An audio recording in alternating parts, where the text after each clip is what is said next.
Ancestor veneration. What kind of crazy shit is that, huh? Ancestor veneration, I'm going to be talking about this in the European historical sense. It's basically just the worship of your bloodline and all of your ancestors. It is an ancient practice that has been practiced forever, as far as we can tell, before written history. So primitive hunter-gatherers were doing this. This is like the original religion, kind of. All primitive belief systems had ancestor veneration. All European pagan religions had ancestor veneration, including the Slavics, Celtics, Norsemen, Romans, Germanics, heathens, Gothics, Franks, all of them. It's basically showing a lot of love and respect towards your ancestors and those who are deceased, while also being grateful that your bloodline has led to you and has produced you. So it's remembering the things that your ancestors did, the fatherland that they came from, what they ate, what they drank, beer, the practices they had, the religious tendencies they held, and the religions that they followed, their culture, and in general, their legacy. It's basically just remembering what and where you came from. So a fundamental of that is believing that your body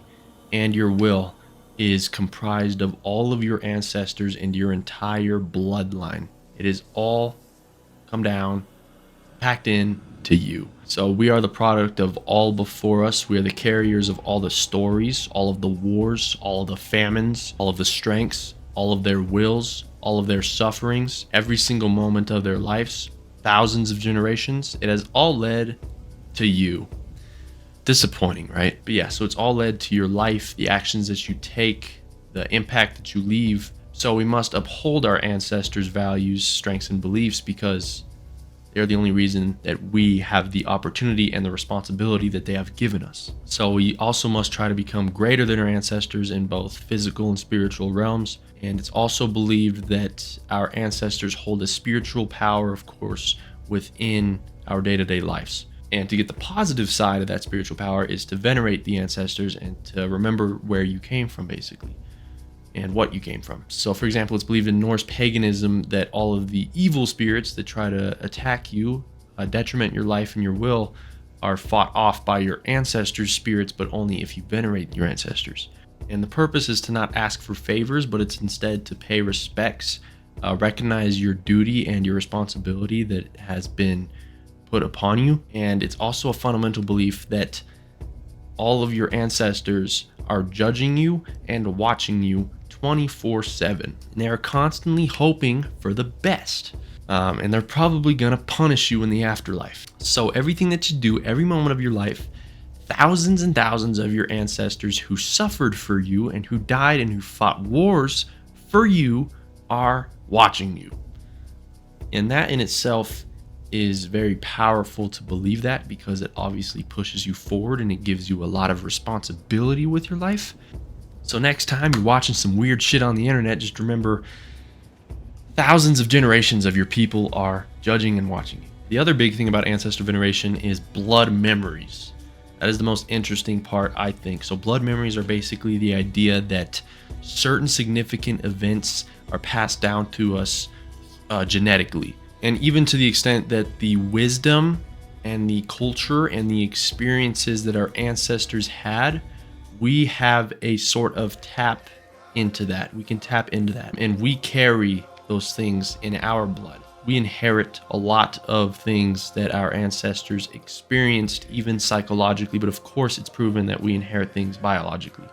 So an example of that would be people who have had a lot of famines within their ancestry and just in their general history of their bloodline, they have a tendency to be diagnosed with obesity, because genetically, due to all of their ancestors' experiences, they expect a famine to happen and their body expects a famine to happen, so they tend to stack on that fat. So that's just an example of blood memories through the biological sense. But it's also believed that blood memories have a psychological sense, to the extent to where we can experience our ancestors' memories without ever actually, in reality of our lives, having a sensory of that experience. There are a lot of recorded cases of people having very clear and vivid memories within their brain that they didn't experience in their lives. But the other thing is that we carry a lot of their cultural identity and even their survival instincts still within us, and that exfoliates itself through our behaviors, our beliefs, to the point where it exists even before we learn things. The other thing that we carry from our ancestors is religious tendencies and how impactful religion can be upon our psyche. So some people, you might know a few people that just can't grasp religion, they can't grasp God, they just don't believe in it, right? And then there's other people that it's like they have to. So it's believed that that is passed down upon our ancestors. So if your ancestors were heavily religious, you're going to have a big tendency to genuinely believe those things. So it's not a far-fetched thing to say, taking all of that into consideration, that ancestor veneration is a very logical idea, because we are our entire bloodline, all of our ancestors. That's what we are. We are the composition of all of them. So one final product. We are the final product of all of our ancestors. So venerating them is probably not the worst idea, especially when you take into consideration that a lot of our psyche and a lot of our behaviors and everything about us comes from our ancestors. The nature versus nurture debate that has been happening for hundreds and hundreds of years, we are starting to see that the truth is that we are a little bit towards the nature side of things, meaning that we are a product of our ancestors a little bit more than the product of how we are raised. There's some evidence that behavioral traits such as charisma can be predicted by looking at our ancestors. So behavioral personality traits are starting to be proven to come from our ancestors. So if you come from a family that on both sides is extremely extroverted, and they are very sociable and they are very good at talking to people, you're probably going to have a very easy time also doing those things. And that is being scientifically proven. So one thing that we can clearly see, even just culturally and even scientifically to an extent, is like taste. Every culture has a certain taste towards things that they just find good. There's a certain drink or a food that they just like, they're obsessed over it. They love it, right? For me, that's milk. I love milk. Milk is the best. And of course, part of that reason that cultures have foods and drinks that they really enjoy is, of course, just tradition, get passed down.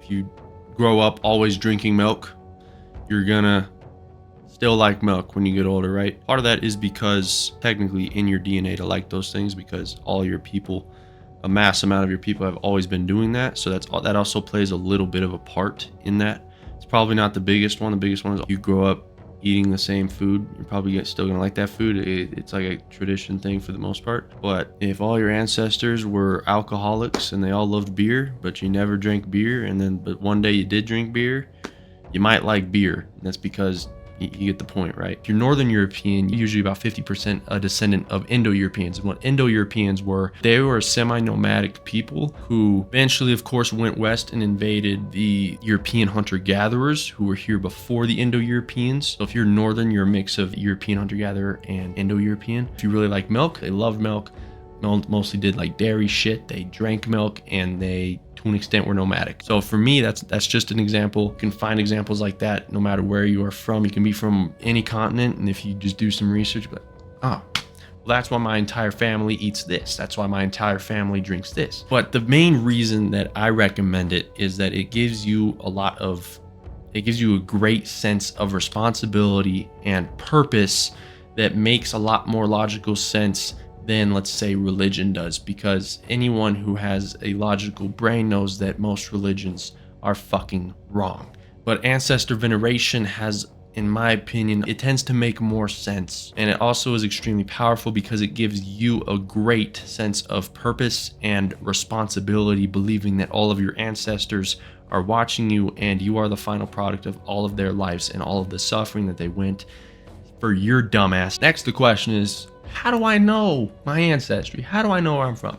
Well, the most obvious thing to do is, if you have the luxury of your grandparents still being alive, you can ask them. And they'll also probably share with you some stories that they have. They might be true, they might be not. I've heard some crazy shit.